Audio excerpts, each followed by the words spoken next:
ஏய், நான் கர்ச்சீஃப் வாங்கி தர போகிறேன். நானா? நான் ஹீரோ பேன் வாங்கி தர போகிறேன். குஹா, நீ என்ன வாங்கி தர போகிற? நானா?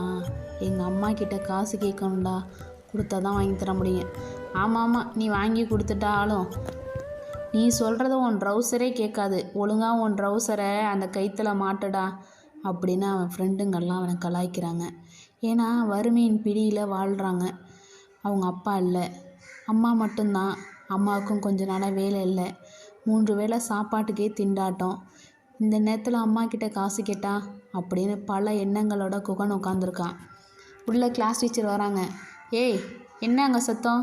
எல்லோரும் உட்காருங்க. நான் கேட்குற கேள்விக்கெல்லாம் பதில் சொல்லணும். ஒரு கொஸ்டினுக்கு பதில் சொல்கிறவங்களுக்கு 2 மார்க்கு.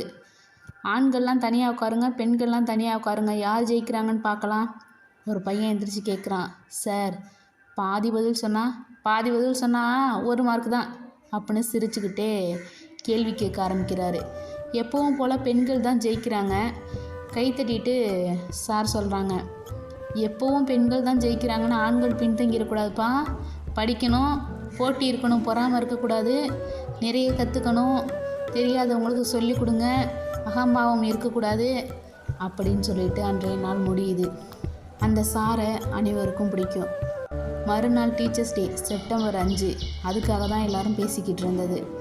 குகன் வேக வேகமாக வீட்டுக்கு போகிறான். அவங்க அம்மா சமைச்சிட்ருக்காங்க. அம்மாவை பின்புறமாக இருந்து கட்டி பிடிக்கிறான். கன்னத்தில் முத்தம் கொடுத்துட்டு லவ் யூ அம்மா அப்படிங்கிறான்.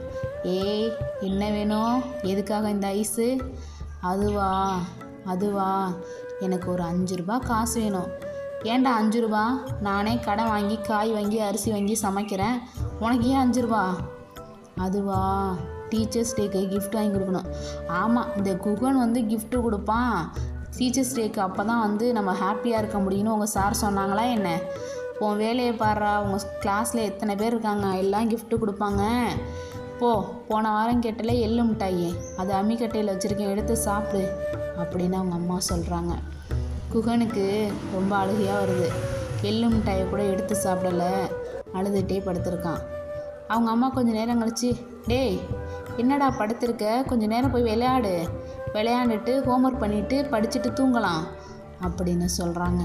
அவனும் எந்திரிச்சு விளையாட போகிறான். விளையாட எண்ணம் மறல, யோசிக்கிறான் என்ன செய்யலான்னு. அப்போ அவன் கண்ணில் ஒரு சரக்கு பாட்டிலு தென்படுது. சரி, நம்ம ஏன் பாட்டில் பொறுக்கி விற்கக்கூடாது?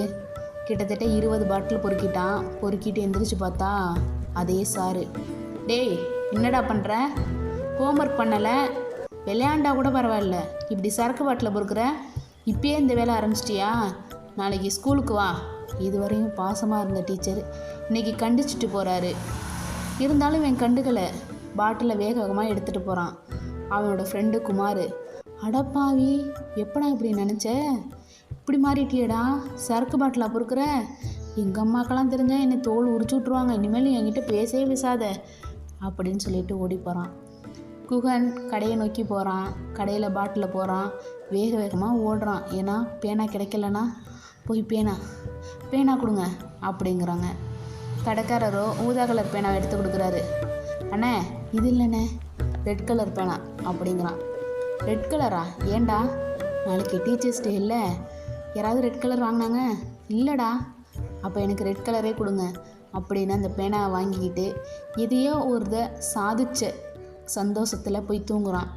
மறுநாள் ஸ்கூல் கிளம்பிட்டு அம்மா கிட்ட போயிட்டு வரமான்னு சந்தோஷமாக சொல்கிறான். அம்மாவுக்கு ஆச்சரியம். என்னடா அது அதிசயமாக, நேற்று கோச்சுக்கிட்டான், வந்தான், எதுவும் சொல்லலை, சாப்பிட்டான், படித்தான், தூங்குனான், காலையில் ஹாப்பியாக போகிறான். பரவாயில்ல, சந்தோஷமாக இருந்தால் சரிதான் அப்படின்னு அம்மா நினைக்கிறாங்க. அம்மா வாங்கி கொடுத்த எள்ளு மிட்டாய் அங்கேயே இருக்குது. டேய் குகா, எள்ளு மிட்டாய் சாப்பிட்லையா? ஐயோ அம்மா, மறந்துட்டேன், கொண்டங்க அப்படின்னு அதையும் தன்னோட பாக்கெட்டில் வாங்கி போட்டுக்கிட்டு வேக வேகமாக ஸ்கூல் போகிறான். போன உடனே எந்த டீச்சர் கண்டிச்சாங்களோ அந்த டீச்சர் நறுக்குன்னு தலையில் கொட்டுறாங்க. படிக்கிற வயசில் என்னடா பாட்டில் பொறுக்கிற, இனிமேல் இதெல்லாம் பண்ணக்கூடாது. சரிங்க சார் அப்படின்னு அழுதுகிட்டே போய் உட்காந்துட்டான். அனைவரும் கிஃப்ட்டு கொடுக்குறாங்க. சந்தோஷமாக வாங்கி மேஜை மேலே வைக்கிறாரு. இப்போது குகன் போய் கொடுக்க போகிறான். குமார் சொல்கிறான், சார் அந்த பேனா வாங்காதீங்க. ஏண்டா? நேற்று இது வாங்கிறதுக்காண்டி அவன் பாட்டில் பொறுக்கி விற்றான், அதை வாங்காதீங்க அப்படிங்கிறான். அப்போ அவருக்கு எவ்வளோ ஹாப்பியாக இருந்தது.